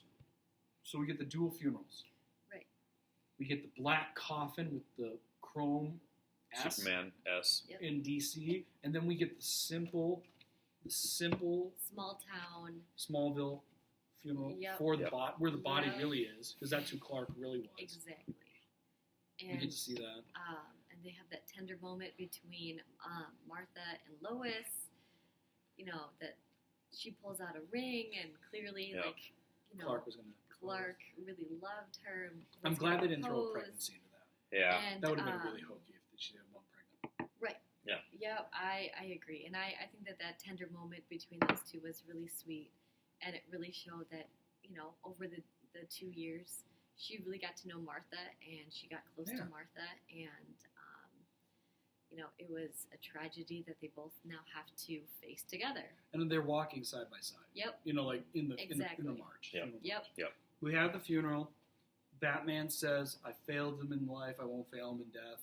He looks at Diana and says, help me find the rest of you. I need the others like you. They're going to come together and we're going to fight. We're going to need to fight and we're going to come together. I buy into this idea of you have to kill Superman in order to start the Justice League. I buy that idea. A lot of people are like, why would you do it this way? It makes sense that Batman would need to recruit the Justice League because the world no longer has a Superman. So that means the world no longer has the protection it needs from what he has seen. So he needs a Justice League in order to protect the planet. And it's going to be Justice League Part 1, I think, is going to be primarily, the first half of the film is going to be him and Wonder Woman hunting everyone down. But I don't think that you can ever kill Superman. I mean, well, we'll get to that in a second. But, we'll get to that in a second. But just saying. The thing, but, as much as they know, he's dead. Yep. And he's got a hole in his chest. Like, we see a rib cage coming out of Superman's chest. Yeah. I mean, so it's a dark film. And there is kryptonite involved. Yeah, I mean, Kryptonite was involved in all this stuff. So we see the funerals. Then we get a lot of endings. We see Lex Luthor. The Batman. Now, that is creepy stuff. The image of Luthor, turn around, hands behind your head so we can restrain you. And then the lights flicker, and there's just a red light, and you see the bat. Yeah. Just standing in the cell with the brand ready. Yeah. The bell cannot be unrung. Ding, ding, ding, ding, ding, ding, ding. They've heard it in the depths of space and blah, blah, blah, blah, blah. All that imagery, allusions to dark side and apocalypse coming. Yeah. All that, which even further, I didn't like how this was cut because did Batman do that scene? Because it goes Batman talking to Wonder Woman, the scene with Luthor, and then they show Batman again at the grave, walking away. So did he see Luthor first and then do the grave scene? Yeah, you wonder. Funeral? Or did he do the funeral then go see Luthor? Yeah. Or whatever. It doesn't matter. But in the end, it's that's that. And then they drop the dirt on the coffin. And then at the last second, we just start to see some of the dirt rise. Cut to black. Yep. And that's the end of the film. So that's the end of the film. So there's no after credits. Nope. No after credits. They don't do after credits. Which I think is kind of a loss because they could have done one of those things as an after credit scene. I think they could have done one. Well, that could be something that they just kind of want to maybe defer themselves from. They could have just shown the dirt rising. Yeah. At the end in the after credit scene or something. Yeah. But you hear a heartbeat, a faint heartbeat. You think it's part of the music, and it probably is, but it's timed up to be like a shallow heartbeat.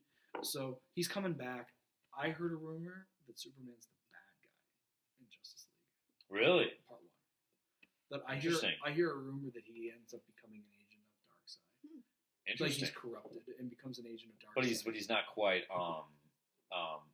what is it? Not Berserk. Is it Berserko? Not Bizarro. Bizarro. It's not Bizarro. It's not the clone. But I heard a rumor that he's essentially becomes corrupted by Darkseid when he's resurrected. Interesting. He's resurrected by Darkseid and is kind of the villain against the Justice. I don't like that necessarily. Yeah. It's very injustice. And the great thing about this film is the start of the DC universe. It's finally coming to fruition. Marvel has already had this. We're only on phase 3, so now it's great that we've got DC as well. We also have a Star Wars cinematic universe that's starting to happen. So right now it's really great to, that's the thing is it's great. It's great to have this. So it's great. So a couple of last minute points here. We talked about this a little bit throughout the thing, so a lot of this we've already covered. But I like how this is Batman's story. Batman goes from killing people. Yeah. He's not going to kill people anymore. He doesn't brand Luthor. You see the character arc development. Yeah. It's implied in the first time we meet Alfred. He goes, "New rules, the Bat brand." And he goes like, "Well, we've always been criminals, Alfred." He goes, "But this is something different. Yeah. Like, you were not like this before." Yeah. And it's the death of Robin and all that stuff that turned him into this thing. Yeah. I like how Batman is becoming lighter. He's not going to be light. Yeah. It's not Adam West, but he's going to be lighter. And I think that from dying, Superman is going to actually become lighter too. Mm-hmm. This is the thing. This is the one argument that I'm making here is that everyone's like, okay, this Superman's too dark. He's sad. He's mopey. He's emo. Blah blah blah blah. Ladies and gentlemen, do you not remember Superman Returns? We saw the 1970s Chris Donner Superman done in modern era. That was Superman Returns with Brandon Routh. Brandon Routh did not get enough credit for how good of a job he did as Superman because he did everything he was asked to do, which was beat Christopher Reeve. Which is what he did. Which is impossible to do. Which is impossible. He was Christopher Reeve. Yeah. In the modern era, that movie, I defend Superman Returns as being a great science fiction movie about a god living on Earth. It's a terrible comic book movie. Yeah. Terrible Superman comic book movie. But it's a good movie in general about learning about humanity from an outsider's perspective. But we saw the lighthearted Superman. It doesn't work in this world. It doesn't work. It's believable to me that a man could come down from the sky and can do all these magnificent things. It is unbelievable to me that we as a society would just totally accept it. Yeah. I mean, to me, it would be like, oh, awesome. Come on. That's what I find less believable of the fact that there wouldn't be a lot of people going, holy shit! Are we seeing this? It's a little different. It's a little different with everything that's now visual. It's no longer, everything's in the dark. Everything is out in the open, and people would freak the hell out. So it does have to be a dark movie. It does. Like that's the thing is people are always going to argue that Superman's about hope and good, and it still can be, but it doesn't mean that everyone's going to be like, yep, this alien is right. Like anytime that alien comes around, there's going to be people that hate. Yep. All right. So, Kristina, starting with you, because you're going to have to see these movies because I'm going to drag you to them. What do you... Now, here's what's next. Wonder Woman's next. and I'm going to say something, but don't react yet. I'll have a second. I think Wonder Woman is the DC Captain America. She's the Captain America of the DC universe. It's going to be a period piece set 100 years later. She's from a different time. She's disenfranchised with the world today. She has different values set. I think it's going to be the Captain America story. I think Superman is going to be the Thor of this universe. And I think that Batman is clearly Tony Stark. But, I mean, it's going to be the Stark. Or maybe, actually, Superman might be more of the Hulk. Kind of the Hulk and Thor together. Like, every time he tries to do it, he sees part of his power as a demon. Anywho, being that you're going to be dragged to every one of these fucking films for the rest of time, what do you want to see over the next couple of years? Like, what's going to entertain you as a casual fan that gets dragged by their husband? Like, what's going to make it so that you don't, like, divorce me for this reason? Number one, I do have some interest in these movies. I really do. I guess I just want to see just a lot of action, a lot of... do you want it to be more Marvel? Not like fun and bright? I'm okay with things being dark because I really enjoy, like... Who's your favorite character now?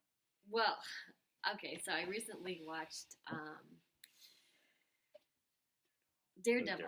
Yeah. Yes, and I love the Punisher. He is my favorite. I love that he has a black and white take on the world. Like, you're a bad guy, I'm gonna kill you. That's it. Yeah, you run into Kristina there. I dark love alley. that. You're not coming out. I love that. So I am completely okay with these comic book, stories going dark, killing people because they're bad. Because once you kill them, they can't come back. Unless you're Superman, which, right. Superman is just another thing. So I just am looking forward to just, like, ass kicking, and I love the fact that Wonder Woman has been thrown into the mix, so more of her would be awesome, or more characters, like her, or, like, maybe they incorporate, like, the whole tribe, more of the Amazon women or whatever. Yeah. I think we're going to get a lot of Amazon. A lot of the Amazon Sounds women. like it. That would Sounds be really like it. cool. That would entertain me. And I'm okay with, like, the hokey things being taken out. The couple lines in this movie that were kind of hokey for me were that whole line of, like, oh, I'm a friend of your son's. Oh, I figured, the cape and everything when he was saving Martha. It felt a little out of context. In the, that worked. It would work in a like, Marvel like, film, but it wouldn't work in a DC film. I heard that a lot. Right. Is that, like, that's a DC, that's a Marvel line. That's a Marvel line. No, Yep. I Exactly. completely agree. I completely agree. I think the one thing that I've always known about DC Comics, and it's when you actually flip through the pages. Yes, they both have good in them. They both have dark in them. But when you flip through the pages of a Marvel film or for a Marvel comic, it's a little more brighter. When you flip through the pages of a DC comic, it's a little darker. It's just the tone of the comics. Which is interesting. And I think that's exactly what they got to do with the cinematic universe, because that's exactly how it's been for many, many years. But you know what's interesting about that, though? It's true, because, like, it's depicted in a darker color palette. But ironically, the characters of DC are all gods. Yeah. Like they're all gods. Like, they're all good. Like, everyone in Marvel, except for the mutants, are essentially humans. Yep, exactly. Like it's more human. Like that's ironically, the Marvel universe on film is the brighter, more positive universe. Well, in paper, Marvel comics are usually like the darker tones of humanity, which are like mutants, African American, Civil War, civil rights kind of analogies. Yep. The mutants' hatred and all that stuff. Yeah, exactly. Like equal rights issues. All that kind of stuff is very interesting. Like one of the biggest heroes of the Marvel universe, Tony Stark, right now, is a drunk, alcoholic playboy. Yeah. Always has been. Even when he's Iron Man, he's still that guy. Yeah. I mean, it's just like it's interesting. They got to like keep God, because everyone in DC are gods. Yeah. Except for Batman. Yeah. And then everyone's a god, and but it's always drawn in these dark tones. No, that's how they. So what else do you want to see? Like, what do you want to see in these new movies? Well, I really do want to see more of. I really do want to see more of, especially the Flash. Yep. 2018 is when the Flash movie comes out. Yep. I really, really want to see if they actually do bring in Green Arrow. I really do want to see what they're going to actually do with that, because they already did that with the Flash, where they have the two characters one on the TV, and one on the movie? Will they do the same? Oh, cast a different Green Arrow. Cast a different Green Arrow, or will they do the same? Like, I want to see.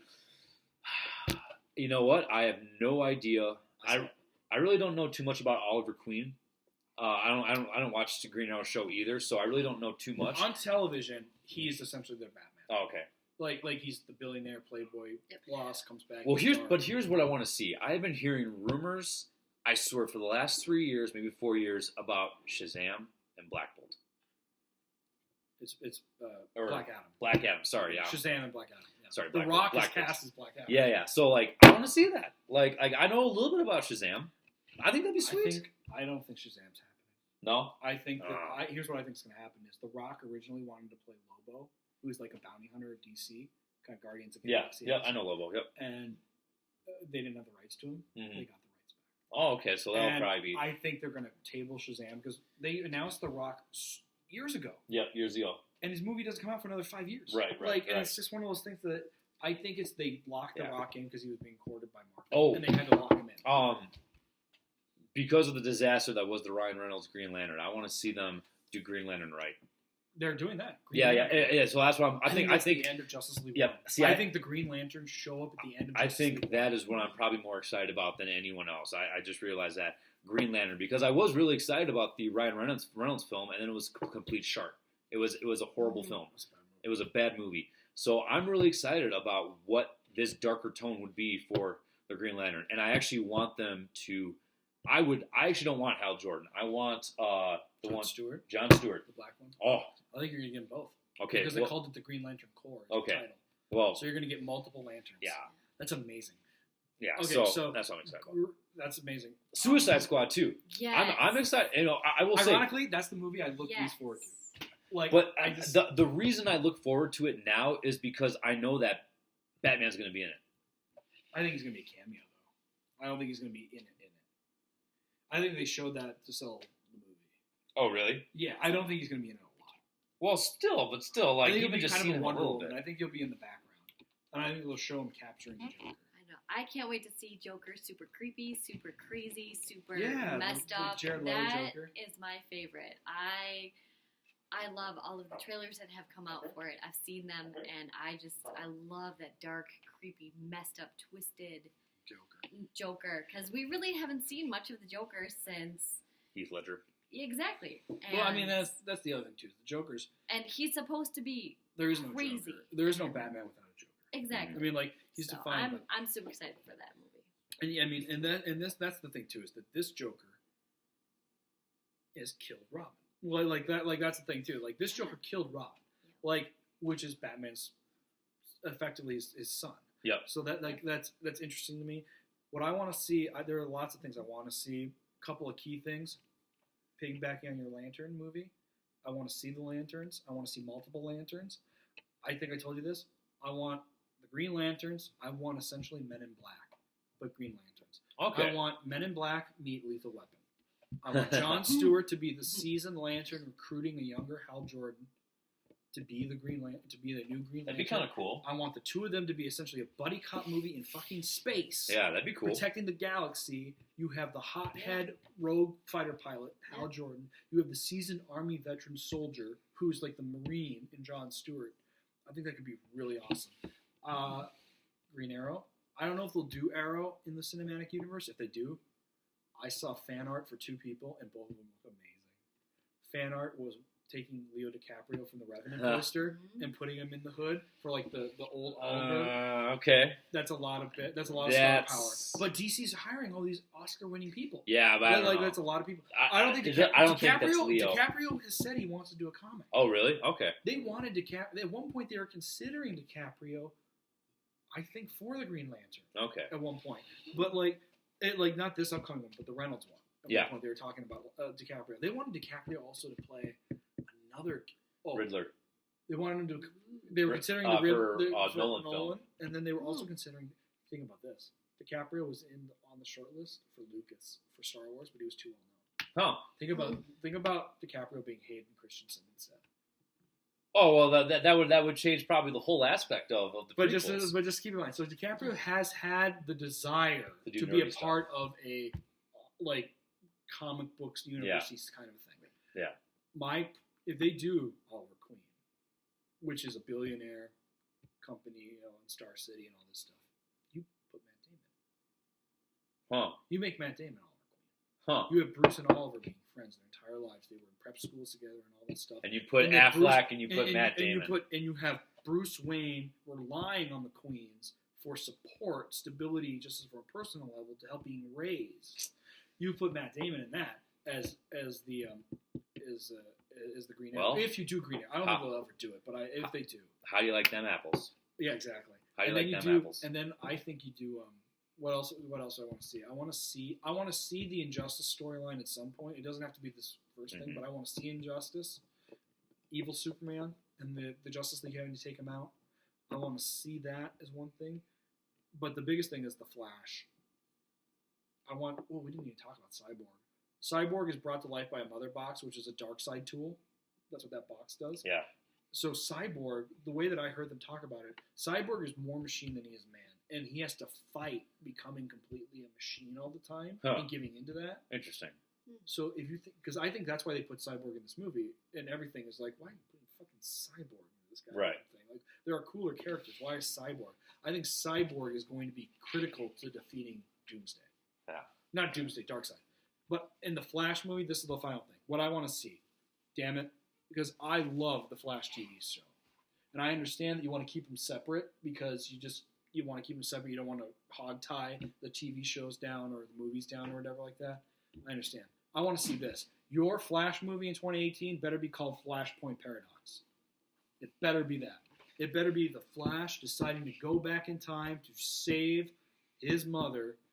And what happens is that in that thing, you have Ezra Miller's Flash show up or break the time barrier and show up in the CW universe as an Elseworld story. So that's how you merge the TV show and movie together without polluting it entirely. Mm-hmm. So that they show up together. There are two Flashes. They have to defeat the bad guy in this movie. You can bring in the Flashpoint Paradox, which is when you have Thomas Wayne being the Batman. Yep. Jeffrey Dean Morgan being Batman. Bruce is killed. You have the mother from Martha becoming the Joker in that. You have the war between the Atlanteans and the Amazons. You have the affair between Aquaman and Wonder Woman. You have Cyborg leading the Justice League and recruiting the crippled Superman who was found by the government and put in captivity. He's tested on. DC man geeking out. Oh my god. Yeah. That's so incredible. Okay, so final thoughts. What do you score the movie out of 10? And then just last comments. Oh man, I would say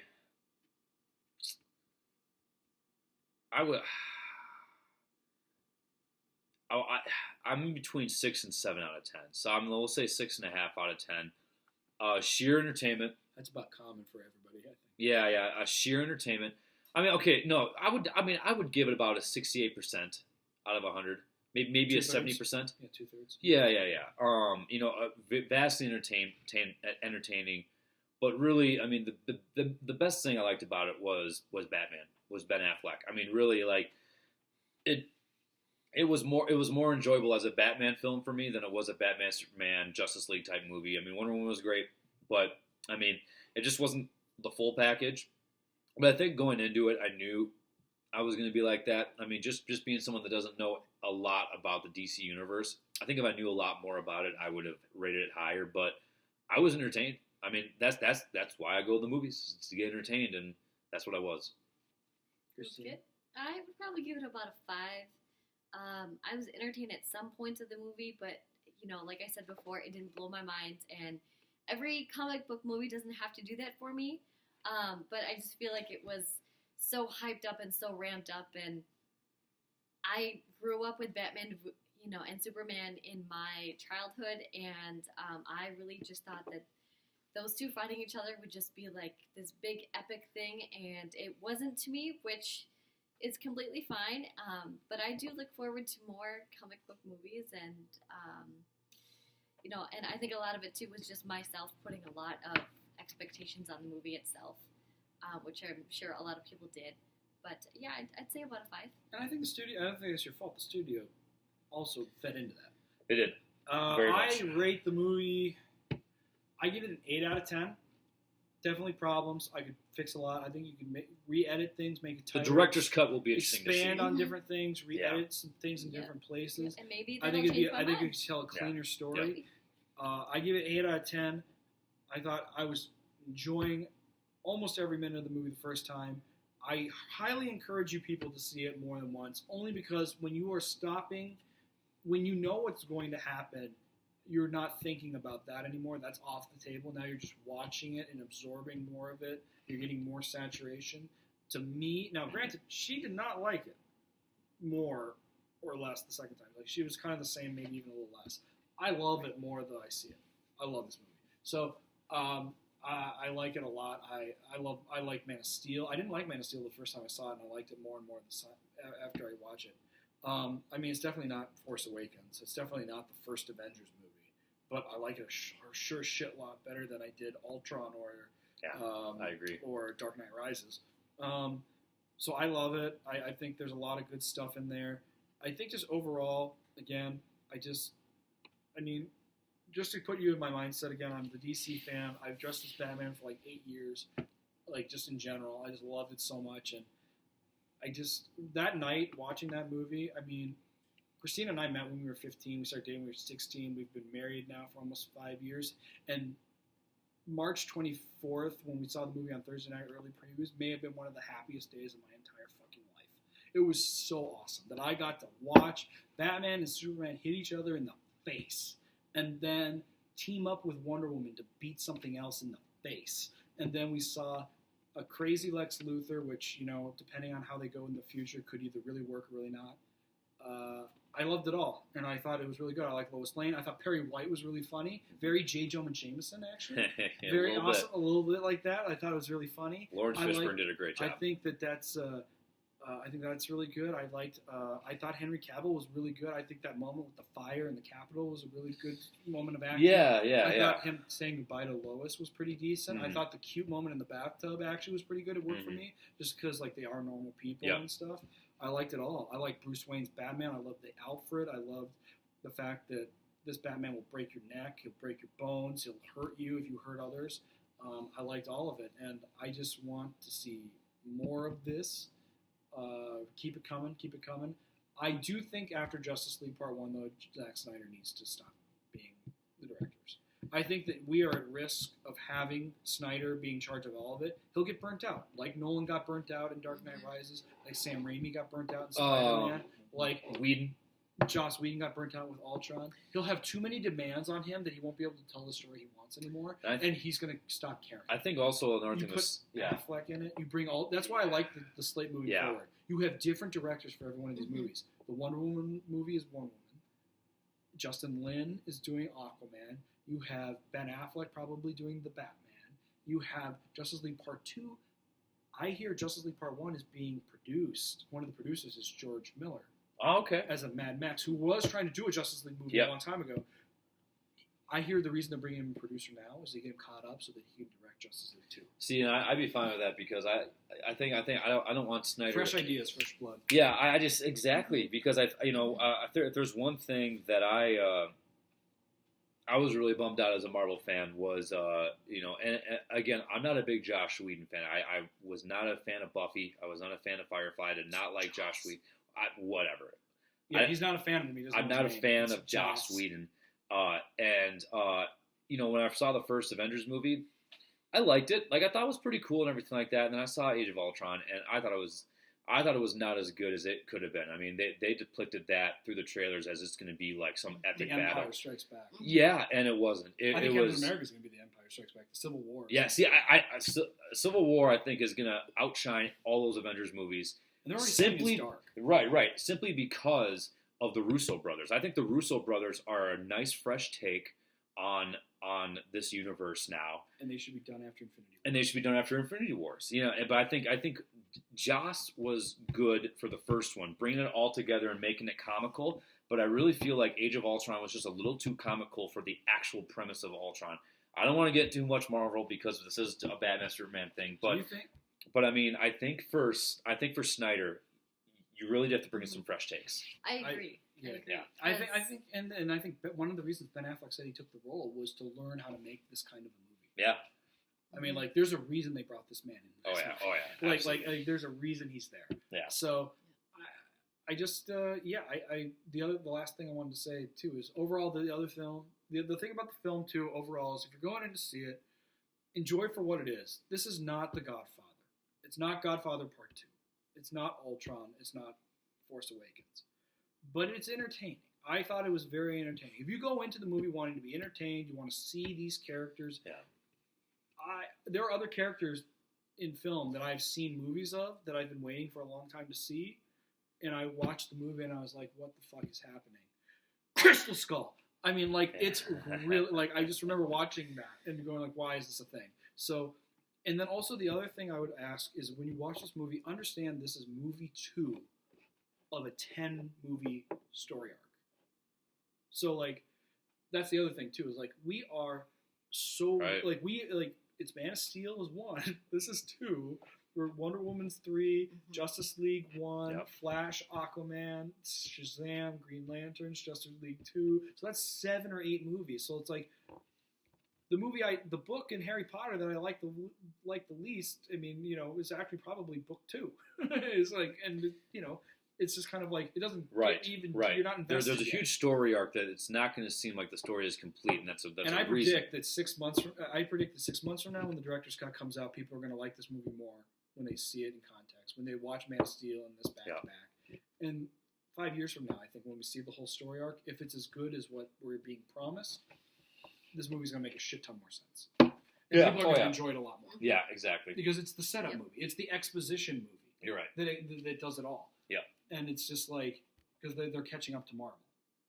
But take your time. Don't rush. Take your time. I mean, like, in one swing. Do it right. And I actually am okay with that. Yeah. Like, because Flash movie alone isn't good enough. An Aquaman movie alone isn't good enough. No, yeah. Starting off with essentially the Justice League. Yeah, it is good. Dawn of Justice. No, yeah, you're right. It was. So, anywho, well, I appreciate you watching this holy mother of fuck, an hour and 48-minute review. Alrighty. Listen, at this point, if you're watching this is right when Batman and Superman start punching each other. That's how long you've been watching this, is you've just gotten to the fight scene or whatever, to give you an idea of how long this movie is. Thank you for watching, everybody. Appreciate it. Thank you to Josh and Kristina for joining me. Otherwise, I would have talked for an hour and 48 minutes by myself. Anywho, thank you very much, guys. We'll catch you next time, probably Civil War. Yes. And we'll do this. And I'm just as a preview, Josh, what side are you on in Civil War? Oh, Team Cap. No question. No question. I'm so Team Tony. Cap. Team Tony. So that'll be the great thing is that after the movie, we'll discuss about that and we'll depict both of them. I'm not sure. So you're the Black Widow or the Spider-Man? I will watch the movie and find out because I am not sure at this point. So perfect. It'll be a great thing. All righty. We'll see you guys next time after May 5th. See ya. All right. Later. Bye.